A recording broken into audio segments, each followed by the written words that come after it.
আসসালামু আলাইকুম। সবাইকে শুভেচ্ছা জানাচ্ছি মাসুম মাহবুব। প্রিয় দর্শক, বাংলাদেশ প্রসঙ্গে বেশ কিছু গুরুত্বপূর্ণ খবর দিতে চাই। নির্বাচনের আর মাত্র ৩ মাস রয়েছে, শিগগিরই তফসিল ঘোষণা হবে, কিন্তু রাজনৈতিক দলগুলো এখনো বিভিন্ন ইস্যু নিয়ে রাজপথ গরম করে রেখেছে।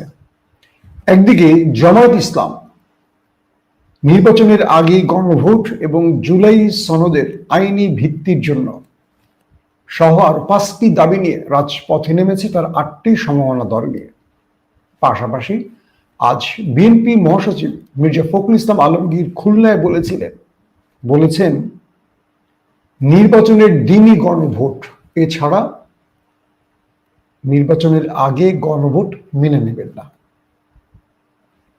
জামায়াত আজকে প্রধান উপদেষ্টাকে স্মারকলিপি দিয়ে জানিয়ে দিয়েছে যদি এরই মধ্যে গণভোটের সিদ্ধান্ত না নেয় এই সরকার, 11 তারিখ ঢাকা চলো কর্মসূচির মাধ্যমে দেশের পরিস্থিতি পাল্টে দেবে। কি করতে চাচ্ছে জামায়াত ইসলাম? পাশাপাশি আজকে একটি প্রেস কনফারেন্স হয়েছে, যারা বাংলাদেশ না পৃথিবীর অন্যতম স্কলার ডক্টর জাকির নায়েককে বাংলাদেশের আমন্ত্রণ জানিয়েছিলেন, তারা আজকে প্রেস কনফারেন্স করে জানিয়েছেন তিনি আসবেন কি আসবেন না। ডক্টর জাকির নায়েককে নিয়ে আমাদের আলোচনা থাকবে, তিনি কি আদৌ আসবেন না আসবেন না সেই বিষয়টি আমরা জানাবো। কি হয়েছে পর্দার অন্তরালে সেই বিষয়গুলো থাকবে। দর্শক, আরো অনেকগুলো বাংলাদেশের বিষয়ে আলোচনা আসবে। শেখ হাসিনার বিদায়ের আগ মুহূর্তে 16 বছর ক্ষমতায় থাকা এই দাপুটি দলটির কি পরিণতি হয়েছে, এখান থেকে বিএনপির শিক্ষা নেয়ার কি আছে, এই বিষয়টিও আজকের লাইভে আলোচনা করব। প্রথমে আসি ডক্টর জাকির নায়েক প্রসঙ্গে। পৃথিবী বিখ্যাত স্কলার ডক্টর জাকির নায়েক, পৃথিবীর যেই দেশে তিনি পা রাখেন হাজার লক্ষ মানুষ তার বক্তব্য শুনতে ছুটে যায়। একাধিকবার তার বক্তব্য আমারও শোনার বা দেখার সুযোগ হয়েছে, তবে বাংলাদেশে না, দেশের বাইরে। বাংলাদেশে তিনি আসবেন এই ব্যাপারে যে আয়োজক কমিটি রয়েছে তারা আজকে প্রেস কনফারেন্স করেছেন। তারা বলছেন যে সরকারের স্বরাষ্ট্র থেকে শুরু করে ঊর্ধ্বতন সকল দায়িত্বশীল ব্যক্তিদের সাথে তাদের বৈঠক হয়েছিল এবং তাদেরকে অনুমতি দেয়া হয় ডক্টর জাকির নায়েকের আসার ব্যাপারে, গ্রিন সিগন্যাল দেয়া হয়, এক কথায় অনুমতি দেয়া হয়। সেই হিসেবে তারা কোটি কোটি টাকা খরচ করে ডক্টর জাকির নায়েকের বাংলাদেশে আসা, তার ভেন্যু নির্ধারণ এবং বাংলাদেশের একটি নয়, বাংলাদেশের 8 থেকে 10টি ভেন্যুতে জাকির নায়েকের এই ওপেন আলোচনার ব্যবস্থা তারা করেছিলেন। ঢাকা, রাজশাহী, সিলেট, বগুড়া, এরকম প্রতিটি বিভাগ এবং গুরুত্বপূর্ণ বড় জেলাগুলোতেও তারা এই আয়োজনের পরিকল্পনা করেছিলেন। সব ঠিকঠাক ছিল। প্রায় 90 জনের একটা টিম বাংলাদেশে আসবেন এবং তাদের ইকুইপমেন্টগুলো বাংলাদেশে চলে এসছে অর্ধেকের বেশি, অর্থাৎ পুরো প্রোগ্রামটা বাস্তবায়নের 80% কাজ তারা সম্পন্ন করেছেন। দুঃখজনক হলেও এর মধ্যেই ভারতের প্রেসার তৈরি হয় বাংলাদেশ সরকারের উপর। বাংলাদেশের নতজানু অন্তর্বর্তীকালীন সরকার হুট করে ভারতের চাপ সহ্য করতে না পেরে ডক্টর জাকির নায়েকের আসার ব্যাপারে প্রথমে অনুমতি দিলেও পরবর্তী আরেকটি স্বরাষ্ট্র মন্ত্রণালয়ের বৈঠকের মাধ্যমে সেটিকে বাতিল করে। তারা অভিযোগ তোলে আগামীতে নির্বাচন, এই মুহূর্তে ডক্টর জাকির নায়েকের আলোচনার জন্য যে বিশাল ক্রাউড হবে, যে জনসমাগম হবে, এটি কন্ট্রোল করতে পারবে না। কে বলেছে? স্বরাষ্ট্র মন্ত্রণালয়। প্রশ্ন হলো, ডক্টর জাকির নায়েকের মতো একজন ব্যক্তির আলোচনায় যদি সরকার নিরাপত্তা দিতে না পারে, হিমশিম খেয়ে যায়, তাহলে ফেব্রুয়ারিতে যে আসন্ন নির্বাচন, ত্রয়োদশ নির্বাচন, এই নির্বাচন এই সরকার মোকাবেলা করবে কি করে? প্রথমত, এই সরকার বিশ্ববিদ্যালয়ের নির্বাচন ছাড়া একটি উল্লেখযোগ্য নির্বাচন করেনি। তাহলে এই দুর্বল বৃদ্ধদের আশ্রয় কেন্দ্র কিংবা কি বলবো এটাকে, অন্তর্বর্তীকালীন সরকার বলবো নাকি এটি আশ্রম বলবো, একটি ওল্ড হোম বলবো, বৃদ্ধাশ্রমের সরকার, তারা এই হাই ভোল্টেজ ম্যাচ কি করে বাস্তবায়ন করবে? হাজার হাজার কেন্দ্র, একদিনে নির্বাচন, এই বিশাল প্রায় 18-20 কোটি মানুষের দেশে কি করে নিরাপত্তা দেবে অন্তর্বর্তীকালীন সরকার? যারা ডক্টর জাকির নায়েকের আলোচনায় নিরাপত্তা দিতে হিমশিম খাবে বা নিরাপত্তার প্রবলেম তৈরি হবে আশঙ্কায় এই প্রোগ্রামটি বাতিল করেছে, তাদের কাছে আমার প্রশ্ন, আগামী নির্বাচন সুষ্ঠু করতে পারবেন? এই প্রশ্নের উত্তরটা আমরা সরকারের কাছ থেকে দাবি করছি। যে বাংলাদেশে শাহরুখ, সালমান, সানি লিওনদের মতো ব্যক্তিরা আসতে পারেন, নিরাপত্তার অজুহাত তৈরি হয় না, সেই বাংলাদেশে ডক্টর জাকির নায়েকের মতো একজন ইসলামী স্কলারের আসার ব্যাপারে সরকারের এই নীতি আমাদের জন্য হতাশার, কষ্টের, এবং সরকারের এই ভূমিকা নির্লজ্জ ভূমিকা। আমরা সরকারের এহেন কর্মকাণ্ডের জন্য নিন্দা জানাই। তবে যারা আয়োজক তারা বলেছেন, যেহেতু সরকার এই প্রোগ্রামটির ব্যাপারে শেষ পর্যন্ত অনুমতি বাতিল করেছে, অনুমতি দিয়েছিল তারা, দিয়ে কিন্তু বাতিল করেছে ভারতের চাপে পড়ে, কিন্তু সরকার বলছে না যে ভারতের চাপ যে এসছে সেটা আমরা জানি, আমরা দেখেছি গণমাধ্যমে। তো এই বিষয়টি হলো, তারা বলছে যে মার্চ মাসের দিকে তারা এই আয়োজনটি করতে পারে, অর্থাৎ নির্বাচনের পরে। প্রশ্ন হলো, নির্বাচনের পরে কোন সরকার ক্ষমতায় আসবে? ভারতের মদতপুষ্ট কোন সরকার, নাকি জাতীয়তাবাদী সরকার, নাকি ইসলামী সরকার, কোনটা আসবে আমরা জানি না। তার মানে মার্চ মাসে ওটা অনিশ্চিত হয়ে পড়বে, কারণ ভারতের নির্দেশ অন্তর্বর্তী সরকারের যদি ভিত কাঁপিয়ে দেয়, কিন্তু যারা নির্বাচিত সরকার, যারা ভারতের পা ধুয়ে পানি খেতে চায়, তারা কি করে ডক্টর জাকির নায়েকের আসার ব্যাপারে অনুমতি দেবে? আমি বিশ্বাস করি এটা আমাদের বাংলাদেশের 90% মুসলমানের দেশের যে আমরা দাবি করি, এটা আমাদের জন্য একটা লজ্জার, কোনোভাবে এটা কাম্য নয়। এটা যারা বিরোধিতা করবেন, আমি মনে করব তাদের ইমানের দুর্বলতা আছে। দর্শক, আসছি দ্বিতীয় প্রসঙ্গে। আজ ঢাকাতে জামাত এবং চরমোনাই সহ 8টি দল, জাকপা সহ আরো 8টি দল, মোট 8টি দল, পুরো ঢাকাতে তাদের আজকে একটা নির্বাচনী মানে কি বলবো ওয়ার্ম আপ হয়েছে, আমি যদি বলি এভাবেই।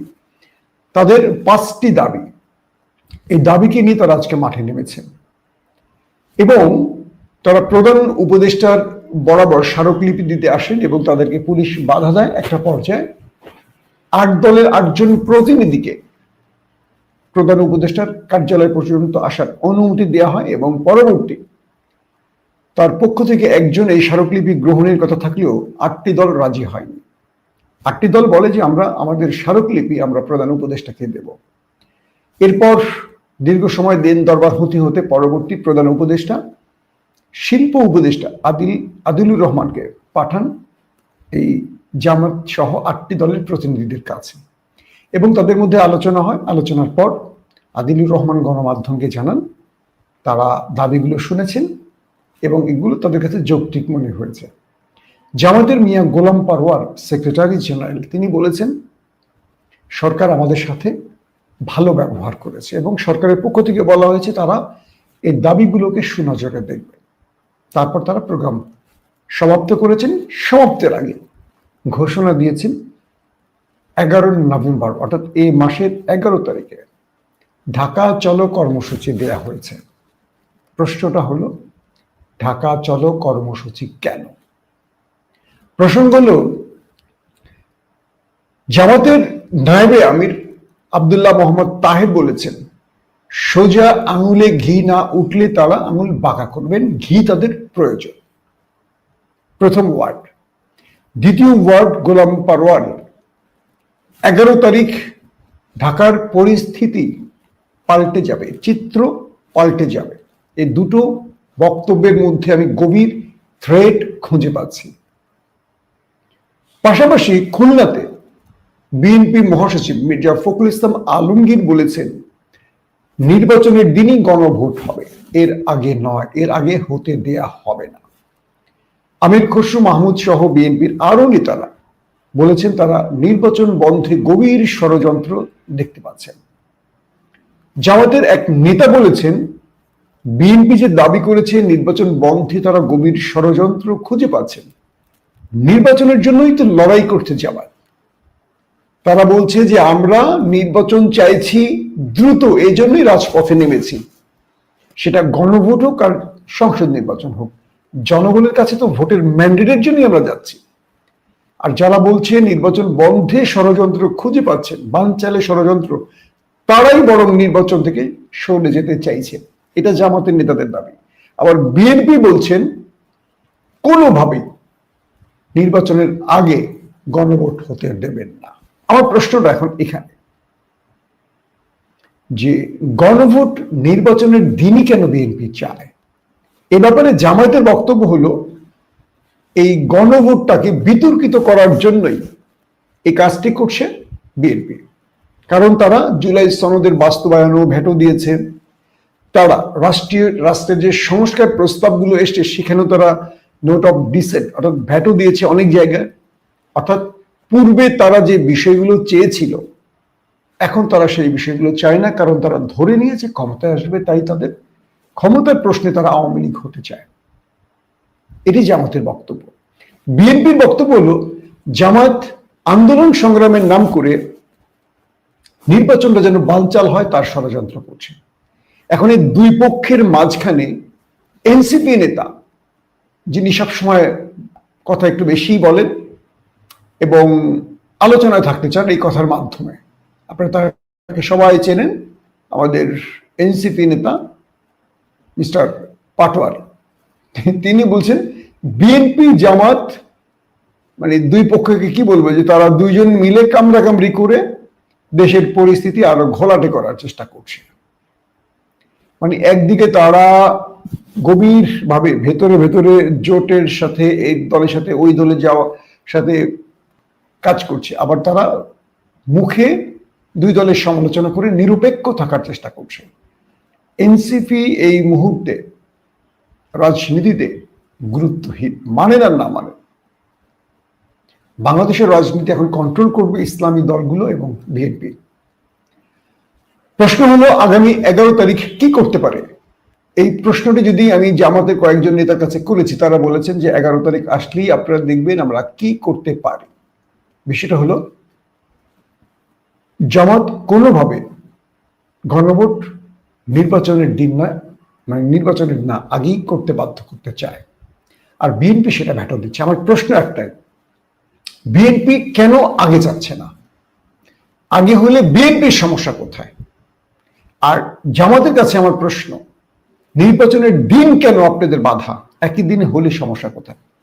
এই দুটো প্রশ্নের উত্তর আমি দুই নেতার কাছ থেকে দুইভাবে পেয়েছি। জামাত বলছে যে একই দিনে নির্বাচন হলে মানুষের গণভোটের প্রতি কোনো আস্থা বা কি বলবো এটার প্রতি কোনো ফিলিংস থাকবে না। শব্দটা ফিলিংস বলেনি, তারা বলছে যে মানুষের সবার থাকবে তখন নির্বাচন অর্থাৎ জাতীয় সংসদ নির্বাচনে প্রার্থীকে বিজয়ের দিকে নজর, গণভোটের দিকে মানুষের নজর থাকবে না, ওইটার ব্যাপারে মানুষের আগ্রহ কম থাকবে এবং এখানে সেই পরিমাণ ভোট কাস্ট না হলে গণভোট ব্যর্থ হবে। এটি চাইছে মূলত বিএনপি, যাতে করে গণভোটটা বাতিল হয়ে যায়। কারণ গণভোটটা হলে যদি হার জয়যুক্ত হয় বিএনপির জন্য সমস্যা হবে, কারণ বিএনপি আওয়ামী লীগ হতে চায়, এককভাবে সব ক্ষমতা হাতে রাখতে চায়। এটা হলো জামাত। আর বিএনপি যে কথাটি আমি বললাম, তারা বলছে যে জামাত এই মুহূর্তে সরকারের উপর চাপ তৈরি করে নির্বাচন বানচাল করতে চায়। অবশ্যই কমেন্ট করে আপনারা বলবেন জামাতের দাবি সঠিক নাকি বিএনপির দাবি সঠিক। আপনাদের কাছ থেকে এই বিষয়ে আমি অবশ্যই মতামত চাইব। দর্শক, দ্বিতীয় যে বিষয়টি, বাংলাদেশে এই মুহূর্তে জামাত এবং বিএনপির এই কামড়াকামড়ির মধ্যে আওয়ামী লীগের আওয়ামী লীগের ওবায়দুল কাদেরের একটি অডিও আমরা সোশ্যাল মিডিয়ায় দেখতে পেলাম। আমি আপনাদেরকে একটু অডিওটা শোনাবো। তার আগে একটি বিষয় আপনাদেরকে বলি যে বাংলাদেশের রাজনৈতিক দলগুলোর কিছু বিষয় শিক্ষা নেওয়া খুব জরুরি। আমি বলবো যে বিএনপি আওয়ামী লীগের কাছ থেকে কিছু শিক্ষা যদি নেয় বিএনপির জন্য খুব ভালো হবে। কারণটা হলো যে আওয়ামী লীগ যথেষ্ট অহংকারী হয়ে 16 বছর পর বিদায় নিয়েছে। এটা আপনারা কম বেশি সবাই জানেন। কোনো কোনো ক্ষেত্রে আমার মনে হচ্ছে যে বিএনপি একটু অহংকার প্রদর্শন করছে। ইতিমধ্যে বিএনপির প্রার্থীদের উপর গুলির ঘটনা ঘটেছে। এই ঘটনা আগামীতে আরো বাড়ার আশঙ্কা করছে বিএনপির মধ্যেই অনেকে। আলোচনা থেকে কি বুঝলে, যখন দেশে কারফিউ চলছে তখন প্রচন্ড প্রতাপশালী আওয়ামী লীগ কারফিউতে তারা কারফিউ থামানোর জন্য রসদ কেনার জন্য অর্থের প্রয়োজন দাবি করছে মির্জা আজম। এবং কে কে টাকা দিচ্ছে, কে কে ফোন ধরছে না, তার একটা ফিরিস্তি তিনি বলছেন। 16 বছর দুই হাতে লুট করে তারপর যখন দলের ক্রাইসিস, আওয়ামী লীগের জন্য খুব বিপদ, টাকা খরচের লোক পাওয়া যাচ্ছিল না। 5 তারিখ পর হাসিনা চলে যাওয়ার পর এই দেশে হাজার হাজার কোটি টাকা চাঁদাবাজি, লুটপাট, দখলদারিত্বে চলে গেছে কোনো না কোনো রাজনৈতিক দলের পকেটে। ইন্টারেস্টিং ব্যাপার, আজকে যারা মাঠে শক্ত কথা বলছে, অনেক কথা, প্রচুর হাইব্রিড জমা হয়ে গেছে। আমরা যখন সমালোচনা করি বিএনপির, অনেকে আমাদের জামাতি বলে। চেনেন, জানেন, বিগত সময় আমাদের অবদান কি সব জানেন, আমাদেরকে জামাতি বলেন। কিন্তু 5 তারিখের আগে কখনো জামাতি বলে নাই। তখন জামাতকে তারা খুঁজতেন। একটা আন্দোলন করার জন্য ঢাকাতে জামাতকে ফোন দিতে হতো। খালেদা জিয়া পর্যন্ত বলছেন যেদিন ট্রাক দিয়ে তার বাড়ি ঘেরাও করা হয়, বালির ট্রাক, জামাত কি মাঠে নামিনি? তখন একজন বলছে ম্যাডাম নামছে, মালিবাগ পয়েন্টে তাদের 3-4 জন মারা গেছে। বিএনপি নামিনি? আব্বাসের লোক নামিনি? জি না ম্যাডাম, আব্বাস সাহেবের ফোন বন্ধ। আমার এখনো মনে আছে, আমি একদম পাশে ছিলাম বেগম খালেদা জিয়ার। জীবনে কিছু মেসেজ নিজ চোখে থ্রো করেছি, আপনাদের তো নিজ চোখে দেখেছি, তো এখন থ্রো করছি আপনাদের উদ্দেশ্যে। রাজনীতিটা খুব বিপজ্জনক একটা ব্যাপার। যখন সত্য কথাগুলো বলবেন, আপনাকে কোনো না কোনো পক্ষে ভাগ করে ফেলবে, কিন্তু এই সত্যটা যে সত্য তিনি কিন্তু বোঝেন। কিন্তু আপনাকে বলবে তুমি বট, তুমি এইটা, তুমি জামাতি। আবার জামাতিরা বলবে আপনি তো বিএনপির দালাল। আমাকে অনেকে বিএনপির দালাল বলেন, কিন্তু আমি কথাগুলো সবসময় সত্য বলার চেষ্টা করি। আমি কি বিএনপিকে ওন করে খুব কমই ভিডিও করি, কিন্তু আমার বক্তব্যের মধ্যে দেখবেন যে বিএনপির সমালোচনা সর্বাধিক করি। যে জন্য আমার ফোরামের লোকজন আমাকে অনেক সময় বলে যে এইভাবে বইলো না, তোমার কথা ভাই কষ্ট পায়। কিন্তু আমি মনে করি আমি যে কথাগুলো বলি, এই কথাগুলো যদি ভাই পুরোপুরি শুনেন, ভাই খুশি হবেন। কারণ কি, সত্যটা আমি তার চোখে দেখাবার চেষ্টা করি। আজকে রাজনৈতিক প্রেক্ষাপটে যেমন বিএনপি যে অবস্থায় চলে গেছে, কেন যেন মনে হয় নির্বাচনটা বানচাল হয়ে যেতে পারে। একদম নির্বাচন কাছাকাছি, এরকম 1-11 হয়েছিল। নির্বাচন হবে হবে হবে, টাইমগুলোতে এসে হঠাৎ করে দেশে কি ঘটে গেছে আমার মনে আছে। কিন্তু আমাদের রাজনীতিবিদরা শেখেনি, যারা মার খেয়েছে, ধোলাই খেয়েছে, যাদের অনেক কিছু হয়েছে 1-11-এ, তারা কিচ্ছু শেখে নাই। কেন যেন মনে হয় ফাঁদে পড়ে গেছে আবারও রাজনীতিবিদরা। কে ফাঁদে পড়েছে আমি বলছি না, ফাঁদে পড়ে গেছে রাজনীতিবিদ, হোক সেটা জামাত, হোক সেটা বিএনপি। আবার যখন দেশে কিছু হবে, এই নেতাদেরকে ধরে ধরে কিন্তু বাটাম দেবে। যারা দেশে কিছু করবে তারাই বাটাম দেবে। আপনি কি বোঝেন বাংলাদেশে গত 5 তারিখের পর যারা যারা চাঁদাবাজি করছেন প্রত্যেকের তালিকা এনএসআই, ডিজিএফআই তৈরি করে রেখেছে। অনেকে তো আমাদেরকে এগুলো পাঠায়, মাঝে মাঝে এগুলো নিয়ে কথা বলেন, আমরা বলি না, ইচ্ছে করি বলি না। একটা লোকও বাঁচবেন না চাঁদাবাজির হাত থেকে যারা করেছেন। এই জন্য বলছি যে আমরা চাই এমন একটা পরিস্থিতি, যেমন জুলাই সনদ বাস্তবায়নে বিএনপির আগ্রহ কম কেন, এই প্রশ্নটা বিএনপিকে করছে। এই জুলাইটা না আসলে বিএনপির ক্ষমতার আজকের যে স্বপ্ন, এটা কি আসতো? আগামী 100 বছরেও বিএনপি ক্ষমতা আসার স্বপ্ন থাকতো, যেভাবে হাসিনা সব সাজিয়ে রেখেছে? এতগুলো মানুষের জীবনের বিনিময়ে যদি দেশটা স্বাধীন হয়, আমাদের রাজনীতি পরিবেশ তৈরি হয়, আওয়ামী লীগের দূরে রেখে আজকে জামাত বিএনপি ক্ষমতা আসার স্বপ্ন দেখছে, তাহলে আমরা এই সমমনা দল বিএনপি জামাতের তো একটা 20 দলীয় জোট, মানে সমমনা দল, তাই তো? একসাথে তারা একটা ঘর করেছে। তাদের মধ্যে যদি এত রকম ত্রুটি থাকে, তাহলে হাসিনার কি দোষ ছিল বলেন? কালকে শেখ হাসিনা যদি এসে বলে, দেখেন দেশবাসী, এতদিন এই 20 দলীয় জোট আমার বিরুদ্ধে লেগে আমাকে নিয়ে এত কাহিনী করছে, জুলাই অভ্যুত্থান ঘটাইছে, এত মানুষ মারার পরেও তারা নিজেরাই তো এক ঘরে থেকে, এক টেবিলে খেয়ে, এক বিছানায় ঘুমিয়ে তারা ছোটখাটো দুটো বিষয়ে একমত হতে পারে না, তাহলে আমার দোষটা কোথায় ছিল? এই উত্তর দিবে বিএনপি জামাতের নেতারা। বলেন, শেখ হাসিনা যখন এই কথাটা বলবে, উত্তর দেওয়ার কিছু আছে? আওয়ামী লীগের সোশ্যাল অ্যাক্টিভিস্টরা এখন এই কথাগুলো প্রচার করছে যে হাসিনাই তো ভালো ছিল। দেখেন, তারা একসঙ্গে থেকেও তারা দুটো বিষয়, কেন গণভোটটা আগে হলে বিএনপির সমস্যা কোথায়, এই কথাটা বিএনপিকে বলতে হবে। টাকা খরচ, মানে সেই দিনটা টাকা খরচ হবে।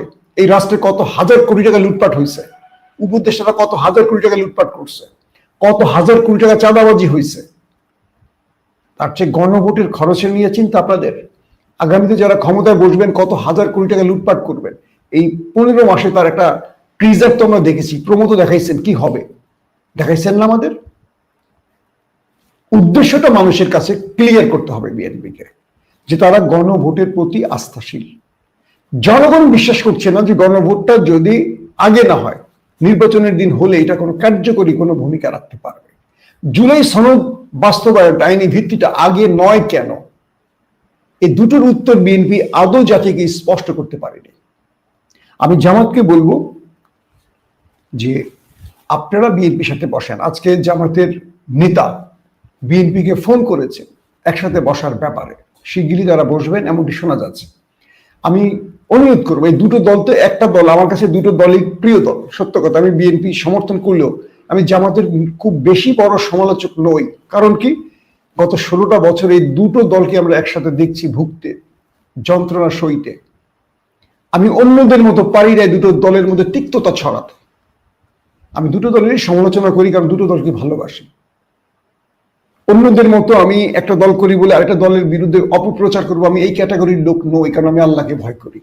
আমি রাজনৈতিক কোনো পদবীর লোক নই, রাজনীতির মাধ্যমে পকেট ভারী করার পক্ষের লোক নই। সো আমি সত্য কথা বলতে এতটুকু দ্বিধা করি না। যদি আমি কোনো পদবীর জন্য, যদি আমি রাষ্ট্রীয় কোনো বড় পদের স্বপ্ন দেখতাম, তাহলে আমি চুপ থাকতাম। এটা আপনি অ্যাটলিস্ট বুঝতে পেরেছেন। একদম চুপ থাকতাম, কারণ আমার ব্যক্তিগত লাভের জন্য আমি ওইটুকু জলাঞ্জলি দিতাম। কিন্তু আমি রাষ্ট্রকে ভালোবাসি, এই দেশটাকে ভালোবাসি। আমি চাই না এই দেশে পূর্বের পরিস্থিতি আর তৈরি হোক। আমি চাই এই দেশটা ওয়েস্টার্ন কান্ট্রির মতো আইনের শাসন বলবৎ থাকুক, মানুষের অধিকার প্রতিষ্ঠিত হোক। কোনো টেলিফোনের উপর পুলিশ কাজ করবে না, আদালত কাজ করবে না, চাকরির ক্ষেত্রে কোনো তদবির কাজ করবে না, মেধার ভিত্তিতে সবকিছু হোক। এটা কি চাওয়া খুব অন্যায়? জামায়াত এবং বিএনপিকে বলবো, বাকি যে দলগুলো আছে, ইসলামী দলগুলো, সবাইকে বলবো বসেন, সমাধান করেন। কোনো সুযোগ দিয়েন না 111-এর, কোনো সুযোগ দিয়েন না বর্গীদের, কোনো সুযোগ দিয়েন না ওই দিল্লিকে তাদের প্রেসক্রিপশন বাস্তবায়ন করতে, নতুবা আমরা হেরে যাব। প্লিজ আপনারা আমাদের সবার, আপনি বিশেষ করে প্রত্যেকটা দল যারা এখন আছে, এনসিপি, বিএনপি, জামাত, চরমনাই, যত দল আছে সবাই আমাদের ভালোবাসার দল। আপনারা বহু ত্যাগ স্বীকার করেছেন, বহুত রক্ত দিয়েছেন। আসেন এবার এখন এই দেশের স্বার্থে এখন আর লড়াই করেন না। 11 তারিখ ঢাকাকে এমন কোন চিত্রের, এমন কোন পরিস্থিতির মধ্যে ফেলেন না যাতে আওয়ামী লীগ সুবিধা নিতে পারে। অনুরোধ আপনাদের কাছে।